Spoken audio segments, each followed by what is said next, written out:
Hello বন্ধুরা, সবাই কেমন আছো? আমি তো খুব ভালো আছি, কিন্তু এই গরমে খুব একটা ভালো থাকা যাচ্ছে না, তবুও ভালো থাকার চেষ্টা করছি। তো আজকে আমাদের একটা অন্নপ্রাশনের নিমন্ত্রণ ছিল, তো মিনি ব্লগটা তোমাদের সঙ্গে শেয়ার করছি। প্রথমেই আমরা চলে গেলাম একটা গিফট কেনার জন্য।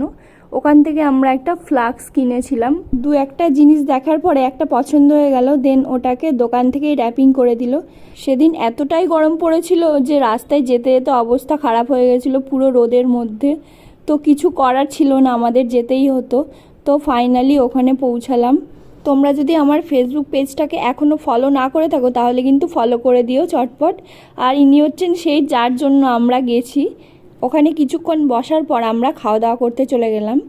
খাবারের মেনুতে ছিল প্রথমেই ভেজ ডাল আর চিপস, তারপরে দিয়েছিল কাতলা মাছ। আর প্রত্যেকটা রান্নাই খুব ভালো হয়েছিল, যদিও বেশি খেতে পারিনি আমি।